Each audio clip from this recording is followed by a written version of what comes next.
Well, one of the things that we are always excited to understand in the work that we do is the consumer point of view. It's extremely critical for any work that you're doing or research to understand where the consumer is coming from and how that impacts the things that you're doing as a business or certainly as a seller. And so very excited to have Roben Allong here from the CEO and founder of Lightbeam Communications, who is going to talk to us a little bit more about some of the things that she's seeing within the consumer space and perhaps a new way of really diving a little bit deeper into some of the assumptions that we make about consumers. So Roben, thanks so much for joining us at Retail Innovation Week. Thank you, Scott. Thank you for having me. I'm really excited to be here. Awesome. So maybe you can just give a quick little intro about Lightbeam Communications and the type of work that you do there. Sure. So in 3 seconds, right? That's about the attention span of a typical consumer. So Lightbeam Communications is a boutique research strategy firm. We're based in New York City that we think is the epicenter of the world. Although some might differ, but that's how we help our clients. We really do a lot of research. Our specialty really is qualitative, and we dig deep for consumers and also to help our clients strategize when it comes to their brands and reaching consumers in the most effective way possible. Fantastic. And I want to dive deep in a little bit into your process, and specifically one of the things that you talk about is the importance of contextual intelligence as brands start to think about who their consumer is and understanding that consumer. So perhaps you can talk about that and then frame that a little bit within the context of retail as we're sort of in the thick of a retail conference. Sure. Okay. Contextual intelligence. I think it is very important. And first, let's talk about what it is, because people might be hearing it for the first time. So the idea of, or the notion of contextual intelligence is understanding the context or the lens, if you will, through which your consumer views your brand, your retail experience, your communications, right? What is the framework that they use, not that you provide, but that they use to view what you're putting in front of them, however you're putting in front of them. So that's really contextual intelligence. Why is that becoming more important? This is not a new phenomenon, right? We always talk about context. It's becoming more and more important now because of the way consumers are becoming fragmented. So the old sort of way that we did things with relying only on demographics, to do our research, whether it's qual or quant, we need to add layers to that. That is no longer sufficient. We need to add layers to understand that framework through which the consumer now sees. Culture plays a big role. It's come into the forefront. And when I talk about culture, I'm not necessarily talking about only ethnicity or race. I'm talking about the things that influence culture, whether it's your environment, your economic situation, the media that you follow. So there are about 7 influences of culture. So that's moving to the forefront. We can see that there's been several events, both physically and psychologically, that's happening in America and across the globe that has brought contextual intelligence to the forefront. I appreciate that that nice little backdrop there. And speaking of backdrops, forgive whatever's happening outside my window. This is New York City after all, so of course it couldn't have been any more well timed. But I would love if you had sent me an article that you recently wrote, and I thought there were some really great examples that you showcased within that to sort of give a sense of of how that actually sort of practically looks. And maybe you can talk a little bit about some of those examples for our audience. Sure. And these are examples that we're observing happening and have been happening, of course, across a number of years and have been happening for a long time, but they've moved into the forefront. So let me give you some specific examples. Let's talk about, for example, the retail environment. Let's talk automotive, dealerships, and online. Okay, so what used to happen in dealerships, and you're noticing a lot of dealerships are closing now, and it isn't just because of COVID or because of the economy. There's been a seismic shift in the way people view that retail environment. They would come into it, they would be profiled, they would not have a good experience, and consequently, they would leave. But they left in droves. It's not like they stopped buying cars or they stopped buying vehicles, they went online, which negatively impacted the freestanding bricks and mortar dealerships, where they had to kind of retool or rethink how they approach the consumer. We also have several examples in fashion where we've had, whether you're at the luxury level or at the value level, like an H&M, run into communications issues, right? We've seen those plastered over social media, whether it's H&M showing the little boy of color with Best Monkey in the Jungle sweatshirt, and that reverberating around the world, ending up in riots in South Africa.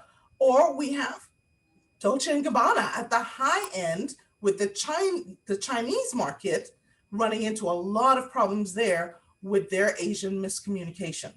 So this is not a new phenomenon, but it has moved into the forefront because it costs brands a lot of money. Cleanup in aisle 6 costs a lot of money. So Absolutely. what can we do to avoid cleanups in aisle 6? So from getting back into that sort of more the process before we perhaps get to the solution, I'd love to sort of understand for brands that are looking to sort of bring that level of kind of deeper understanding about their consumer in-house, or talking to someone like you, what does that process look like? How do you sort of go beyond these assumptions and sort of do understand your consumer at a more fundamental level? That's a great question, Scott. The how to. How do we do this? I'm sure people are listening into the program thinking, oh, that's all well and good what you're saying, but how do we execute this in our own situation? And actually, it's not difficult. Let's start there. The first step is really re-examining your baseline assumptions. What does that mean? Well, you go into, typically when you do research to understand the consumer, whether you're doing secondary research or primary research, you form assumptions. Because of COVID, because of all the social unrest, because of the way the world is changing, it behooves companies to go back to their research and re-examine it in a way so that they can understand context better. Is our baseline assumptions correct? Are they incorrect? Have things affected or impacted our consumer that we now have to change those assumptions? My answer to that would be absolutely. COVID has affected everyone. Social unrest around the globe has affected everyone. You don't know how that has affected your consumer. Ergo, the research that probably you've done before and you're doing during COVID will not be valid post-COVID. So it's a continuous process. That's step number one. Reevaluate your baseline assumptions. We covered step number two, which is, okay, has your target consumer changed in any way? I would venture to say, yes, they probably have. So let's add a little bit more to just the demographics to understand what's going on with them. Can we add some psychographic questions to make sure that we're screening in the right people, especially those companies now who are looking for growth audiences? Very important. Everyone is looking for growth audiences. So that's sort of the second step that you're going to have to do, and do some noodling around that. The third is also really important, because once you start to engage the consumer, have a conversation with them, whether it's in the research area, whether it is in your retail store. And remember, conversations aren't necessarily all spoken, right? They're conversations that you have with your eyes. They're conversations that you have in experiences. So understanding how to craft the right questions for these conversations is very important. And that's really the third step that's necessary as you go through, as your brand goes through its process, its research, and its evolution. I love this notion of growth audiences, which I think we'll touch on in a little bit. But we're today speaking specifically about that digital commerce experience, and even more specifically about sort of marketplaces. And so I wonder if you can give me some examples of how that sort of contextual intelligence that companies have or might have about their consumers can be applied in a sort of digital space in terms of how they're sort of speaking to or selling to their consumer. Okay, so let's take a recent project that I we completed in the automotive sector. Yeah. And the idea of understanding, for example, Black audiences, Black consumers, and what is meaningful to them when introducing a new vehicle, in a subcategory, whether it's sedan or SUV or what have you. One of the really important things was the idea of adventure and what adventure means to different people. So how does that translate into your communications and retail environment, right? That is the key question. And digitally, how do you connect with the people who have these different perceptions, different contexts of how they see adventure? So one of the things that we really delved into was what were the elements that this audience in particular needed to understand adventure. As it turns out, adventure for them is not a lifestyle, it's an occasion. So now, seeing it through that lens, it's not, oh, my everyday, I don't live my life like this, but it's very important to me. But seeing it through that different lens of it's a special occasion that I invite my family to, that I want to make sure, is safe. But the whole idea of it's not something that I go off solo doing. It's not something that I spend a lot of money on equipment. That changes the whole ballgame. Yeah. Yeah, absolutely. That's extremely interesting. Sort of like moving from that assumption that defines them in their everyday life to something that is much more a special occasion-based way of thinking about things, then obviously changes that equation. And I hinted at this before around sort of touching or being able to sort of capture new audiences, but when you think about the sort of actual business benefits of bringing this level of understanding to your brand and the way that you're engaging with consumers, what are some of the other benefits that brands can see through this practice? So outside of tapping into growth audiences, which we'll get into later, the idea of reducing errors and costs, because that ends up being a savings for brands, right? We talked about cleanup in aisle 6, how to avoid things like that. But I want to share with you a really interesting example. It's not something that I worked on, but in observing this growth of this brand, this new brand, it was phenomenal how they approached contextual intelligence to start off.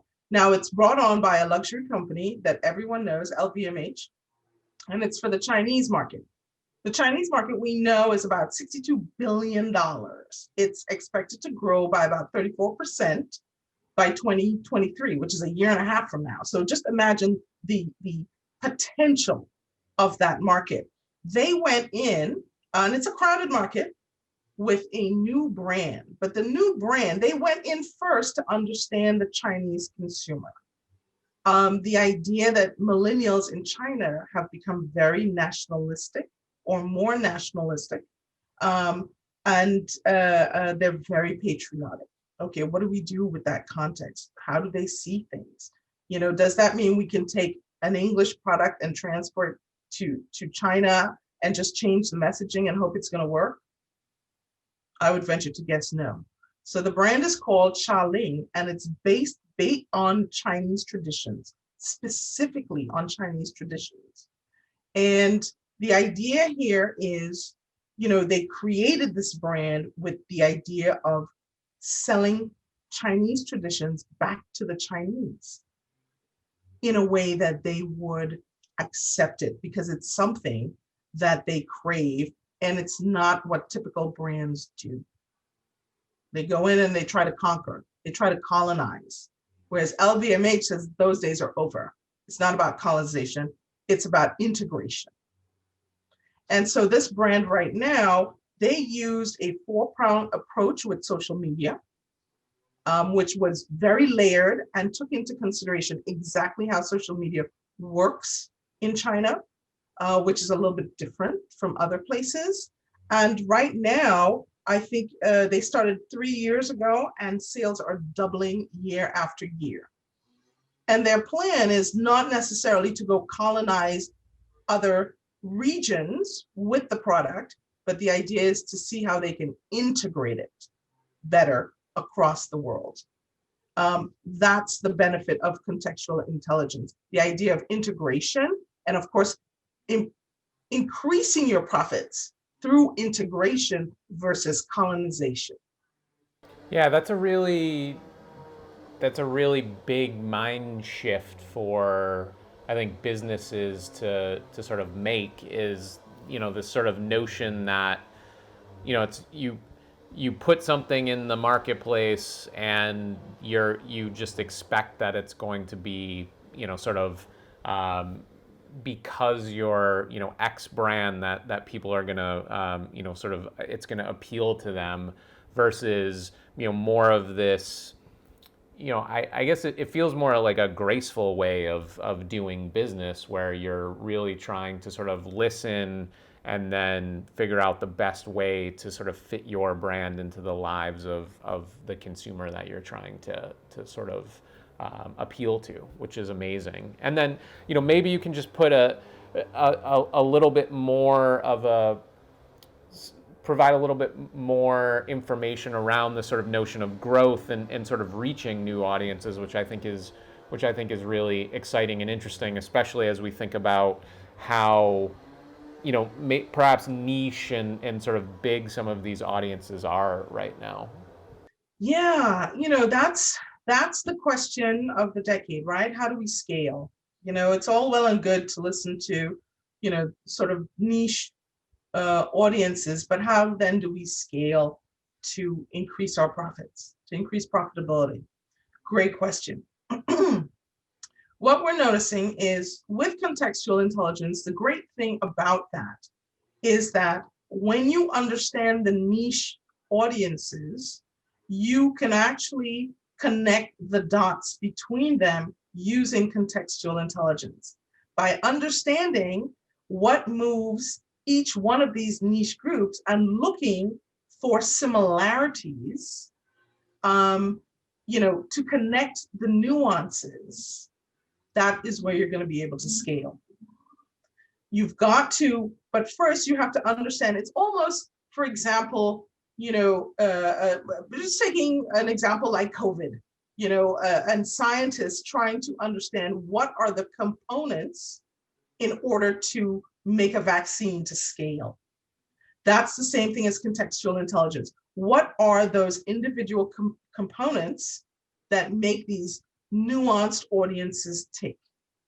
Now let's see where the similarities are that we can use that to scale, a product, to approach in a way that is going to be a winning way for us. That's going to be a profitable way, and a way that we don't have unintended consequences that we can't resolve, quickly. We avoid crises, and those are becoming more and more important for brands because you lose money. When there's a crisis, you lose money. If you don't manage it well, you lose money because it ricochets, thank you, social media, but it ricochets around the world. You don't want that happening. You don't want that ricochet. So how can we use contextual intelligence to avoid that and, fire our shots in the place where they really are the most effective? Yeah, it's fascinating. I think it's in some ways it's an additional level of effort that companies need to be putting in the front end, but the payoffs that it potentially has are something that is going to be beneficial sort of in the long run. So it's a different way of kind of thinking about things, and I think this is a fascinating conversation. I really appreciate you sharing all of your insights, and this has given me a lot to think about. So thanks so much, Roben. Well, thank you, Scott. Thank you so much for, giving me the opportunity to share with you today. I want to leave you with one quote from The Economist, and it is in January 2021. So, and we're only 7 days in. So The Economist is on it, and here's their quote. They say Chinese apps are to the 21st century shopping what American malls were to the last century. I want to leave you with that quote because I think that helps brands reorient and start to understand the massive, seismic shifts that are happening with consumers. Even though we don't see them, they're like glaciers, but they're still moving. TikTok is where a new online shopping destination of millennials and Gen Z is. Boomers are still on Facebook.